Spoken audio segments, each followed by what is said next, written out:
What's up guys, it's Ryu here, and today we are going to talk about, is summoning for TEQ Ultimate Gohan worth it?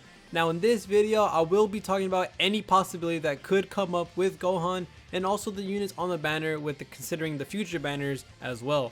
But before I get into that, make sure to sub to the channel. I do discussion, news, and summoning videos on global Dokkan, and if you enjoyed this video or found it useful, make sure to leave a like and comment as well. I also do have a Discord server for anyone to join if that interests you. That is in the description below. Now with all that out of the way, let me go ahead and start reviewing the banner and also determining if you should summon on this banner as well.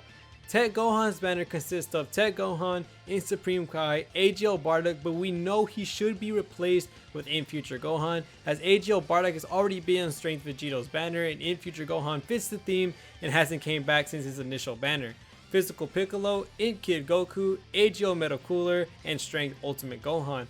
As far as I can say for this featured list, it is a very obscure one. There are units on this list that not many people have, such as In Future Gohan potentially and Physical Piccolo, with Kid Goku and AGL Metal Cooler not popping up as often as others as well. Now of course the main prize is the TEQ Ultimate Gohan, one of the best units in the game comparing to the top LRs in fact. TEQ Ultimate Gohan's leader skill is Saviors or Hybrid Saiyans category key +3, HP plus 130%, and attack and defense 170%. His super attack is greatly raises attack and defense and causes immense damage to enemies, and his passive skill is attack and defense 114%, key +1 at start of turn up to key +3, and guards all attacks, plus an additional 40% attack within the same turn when guard is activated. His active skill, which is his transformation, receive a boost through hidden potential activation. You can get this from the start of the 5th turn.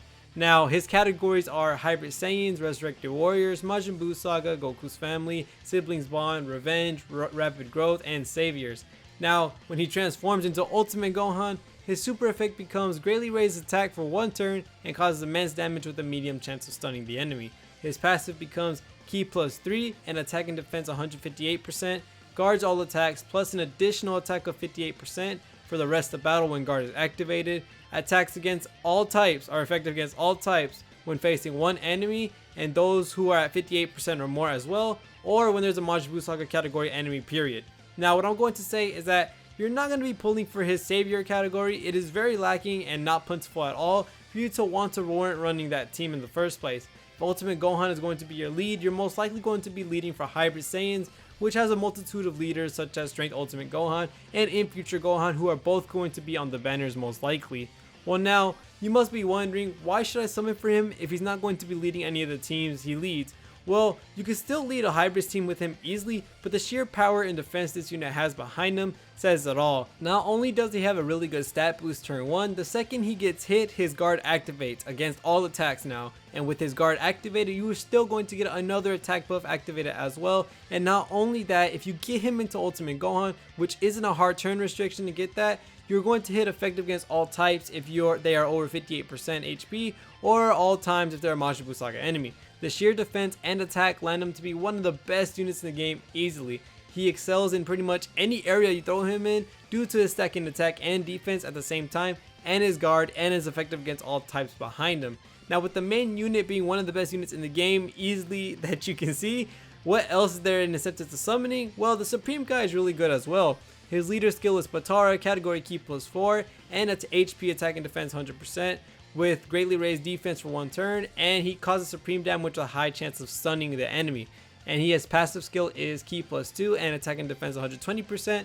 Attacked enemy, attack and defense -30% for 2 turns, high chance of evading enemy's attack, recovers 10 HP at the end of turn, and he does have a first turn active skill which is performs Patara fusion and can be activated upon the attacking turn. So his first time coming, you can choose whether to have him in his active skill or not. And then when he transforms into Kibito Kai, he gets greatly raises attack and defense for 1 turn, causes supreme damage to enemy, and seals super attack. His passive becomes key +3 and attack and defense 150%, all enemies attack and defense -20%, and he stuns the attacked enemy for 2 turns once only, recovers 10 HP at the end of turn.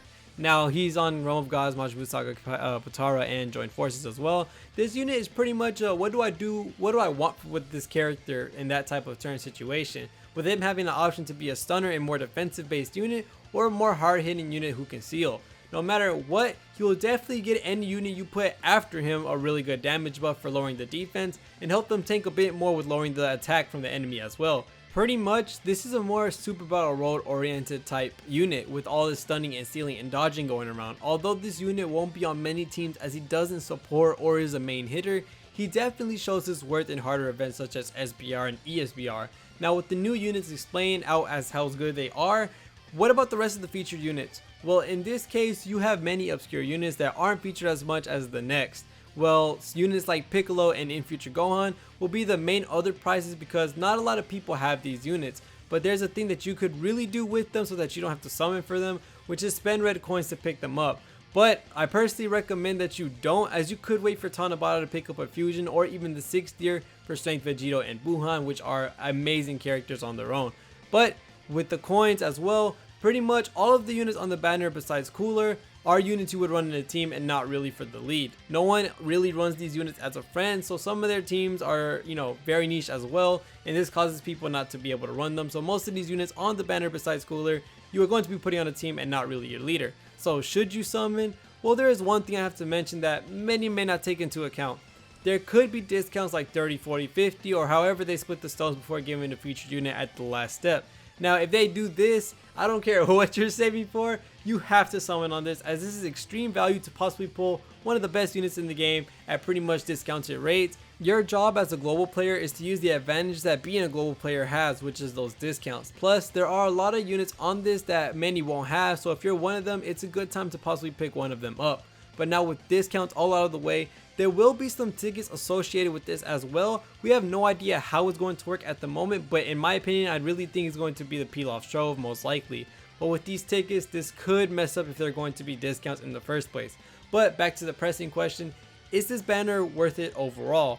I'm going to have to say yes. Gohan is literally a disgusting unit that can do anything you tell him to do, offensive and defensive, and the future banners that are coming out such as Boo and Gotenks, we're going to see how they have their feature list, as the download celebration basically took half of them from their banner and put them into theirs. So with that, there's also consensus that everyone's going to be skipping those two banners because there's not that much hype and repeat features that are probably going to be on there.